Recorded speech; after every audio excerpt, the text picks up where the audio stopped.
nutritionist for the Amen Clinics and your Wellness Wednesday host.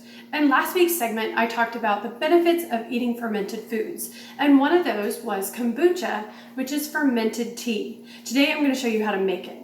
So the first thing that you need is a vessel to brew your kombucha in.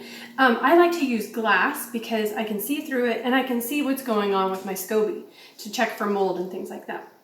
I also found one that has this plastic spigot at the bottom. That way I can test my kombucha as it's brewing. The next thing you need is a SCOBY, which is the symbiotic culture of bacteria and yeast. And this is what makes the fermentation process happen.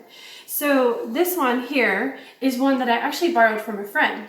So you can buy them online and rehydrate them, but the best way to brew kombucha is to see if one of your friends is brewing it and borrow a little bit of their SCOBY. So you can actually tear them apart and use a little bit of their starter tea and make your own. The next thing you need is tea. You can use black tea or oolong. I like to use organic oolong tea because it has a little bit of a softer taste to it. The next ingredient is sugar. Sugar is required for the fermentation process, so don't skip this or try to use other sweeteners. You need pure organic cane sugar like this here. And then you need water. Water that it does not have chlorine or fluoride, and you can't use alkaline water either because that will kill the SCOBY. So you can try to find reverse osmosis water, pure spring water, or you can also use distilled water. And now you're ready to brew. So it's just as easy as making tea. I heat up my water in my hot pot. I use 8 tea bags for 1 gallon of kombucha, 1 cup of sugar, and 13 cups of water. So once your tea is brewed, about 10 minutes, then you want to let it cool completely before adding it to your kombucha starter.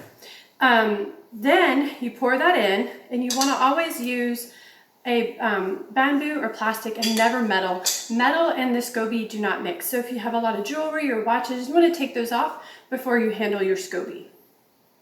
And then the fun part comes in. You wait. You wait 5 to 30 days while your kombucha brews, and you can taste it as you go along and see if it has that tangy, fizzy flavor that you want. And then when you're ready, you can decant it into a container. I like to use these flip top lids.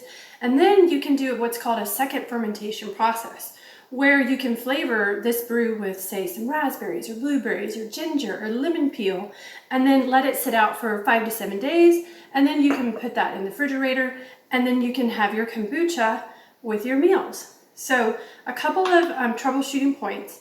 You want to always make sure you're checking on your SCOBY to make sure that it doesn't have any mold, black spots, white puffy spots, and if it does, unfortunately, you have to throw that out. So remember, pure quality water, black or oolong tea, pure cane sugar, no metal, and hopefully you can start brewing your own kombucha at home.